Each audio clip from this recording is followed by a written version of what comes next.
안녕하십니까. 이어서 경남 뉴스입니다. 경상남도 교육청은 내년 어린이집 누리과정 예산을 일부 편성하기로 했다고 밝혔습니다. 도교육청은 최근 전국 시도교육감 긴급총회에서 기존 어린이집 예산 편성 불가 입장에서 일부 편성하기로 함에 따라 491억 원의 어린이집 누리과정 예산을 편성해 도의회에 제출한다고 설명했습니다. 이 예산은 내년 어린이집 누리과정 사업을 4개월 정도 할 수 있는 규모로 전체 필요 예산의 34% 수준입니다. 학부모와 교육단체들이 연대해 무상급식 지키기에 나서기로 했습니다. 경남교육희망과 경남여성연대, 거제 김해교육연대 등은 무상급식 지원을 중단하기로 한 홍준표 경남도지사와 시장 군수에 학부모의 이름으로 엄숙히 경고할 것이라며 내일 지역별 기자회견을 통해 무상급식 예산 지원 중단 철회를 촉구하기로 했습니다. 전국 교수노동조합 부산울산 경남지부와 안전한 학교급식을 위한 경남연대도 무상급식 확대를 요구하고 나섰습니다. 2년째 토양오염으로 악취가 진동하는데도 행정당국은 속수무책입니다. 현행법상 토양오염으로 적발되더라도 정화 작업을 4년 안에만 끝내면 되기 때문입니다. 김현준 기자가 취재했습니다. 김해시 화목동의 한 고물상 뒤편 텃밭에 기름이 스며들어 새까맣게 변했습니다. 고철을 압축하는 과정에서 나오는 폐유를 따로 거르지 않아 땅에 그대로 버려진 겁니다. 2년 전 김해시 정밀조사에서 토양오염 기준치를 넘어 정화 명령을 받았지만 폐유는 계속 배출되고 있습니다. 폐유로 인한 악취로 인근 주민들은 고통스럽습니다. 날씨가 구질고 그러면은 그 기름기가 아무래도 다 떠내려가면서 그게 올라오니까 이제 냄새가 좀 많이 나고. 비가 오면 수질오염도 우려되는 상황. 고물상에서 나오는 기름 찌꺼기는 옆집 수조에 고여 있다가 비가 오는 날에는 빗물과 함께 우수관으로 흘러내려갑니다. 정화 작업은 물론 정밀조사도 의뢰하지 않아 세 차례에 걸쳐 과태료 처분을 받았지만 김해시는 속수무책입니다. 현행 토양환경보존법상 토양정화 명령을 이행하는 기간이 최대 4년으로 명시돼 있고 4년 넘게 방치해도 업체를 강제 철거할 규정이 없습니다. 이 부분을 꼭 법적으로 어떻게 따지려고 하면 솔직히 아직 4년도 안 됐고 연장도 받아줄 수 있어요.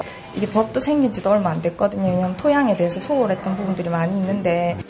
허술한 법 규정이 토양오염과 2차 오염을 방치하는 것은 물론 주민들에게 고통까지 야기하고 있습니다. KBS 뉴스 김현준입니다.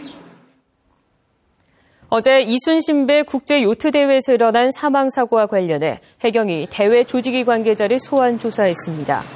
통영해경은 오늘 경남요트협회 관계자를 불러 안전관리계획 내용과 준수 여부를 조사했습니다. 해경은 앞으로 대회 주최 측인 경상남도와 통영시 관계자도 불러 대회 전반에 관한 안전관리와 추진 과정을 조사할 예정입니다. 대림자동차의 갑작스런 채용 취소로 어려움을 겪던 피해자들이 오는 13일부터 전원 출근합니다. 대림자동차는 지난 5일 이메일을 통해 지원자들에게 심려를 끼친 데 사과했고 오는 13일부터 전원 출근하라고 통보했습니다.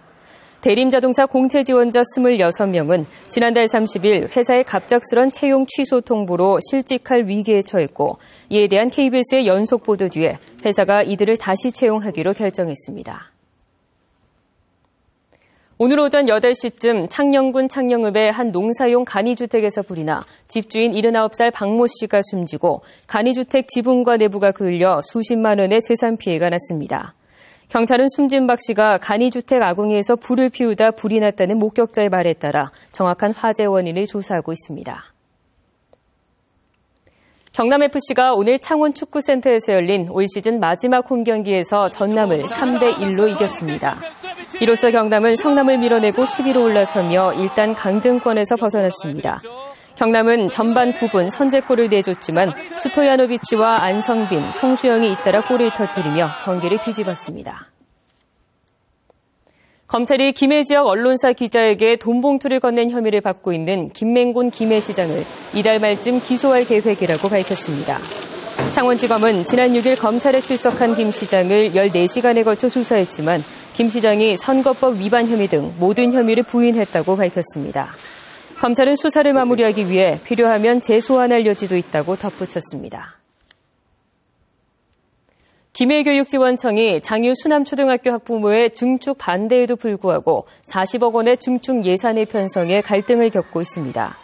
수남초 학부모들은 학생 과밀 문제를 원점에서 논의하기로 해놓고 예산이 편성하는 것 자체가 증축을 위한 결정이라며 강하게 반발했습니다. 이에 교육지원청은 현재 학부모 대표단과 원점에서 대책을 논의 중이기 때문에 예산 사용 여부를 당장 결정할 것은 아니라고 말했습니다. 마산 가포신항개장과 활성화를 위해 꾸려진 기획추진단이 본격 가동에 들어갔습니다. 해양수산부와 창원시, 창원상공회의소 관계자 등으로 꾸려진 전략추진단은 최근 실무회의를 열어 내년 1월 가포신항을 개장하고 전국 선사 등을 방문해 화물 유치도 늘리기로 했습니다. 또 가포신항 운영사인 주식회사 마산 아이포트는 경상남도의 마창대교 통행료 면제 또는 감면을, 창원시에는 컨테이너 화물 유치 지원금 지속 지원 등을 건의했습니다. 지난해 7월 준공된 가포신항은 물동량이 적을 것으로 예상돼 1년이 지나도록 개장을 못하고 있습니다. 창원 도심 지역의 가로수, 은행나무 열매는 먹어도 안전한 것으로 확인됐습니다. 창원시는 최근 경상남도 보건환경연구원에 의뢰해 성산구 등 오염이 우려되는 도심 6개 지점 은행나무 열매의 중금속 오염도를 조사한 결과 납과 카드뮴 등이 전혀 검출되지 않아 식용 적합 판정을 받았다고 밝혔습니다. 창원시는 가로수 은행나무 열매에 대한 시민들의 중금속 오염 우려가 커서 차량 통행이 잦은 지역과 공직 밀집 지역의 열매를 대상으로 표본 조사를 벌였습니다. 김해시가 이번 달 중으로 관급공사 시민 우선 고용 및 체불임금 방지 조례를 제정해 내년 2월 공포하겠다고 밝혔습니다. 관급공사 시민 우선 고용 조례의 주요 내용은 지역 건설 근로자 절반 이상 우선 고용, 또 지역 건설 기계 우선 사용 권장 등이며 이 조례가 시행되면 연 8만 5천 명의 일자리가 늘 것으로 예상됩니다. 지금까지 경남뉴스였습니다.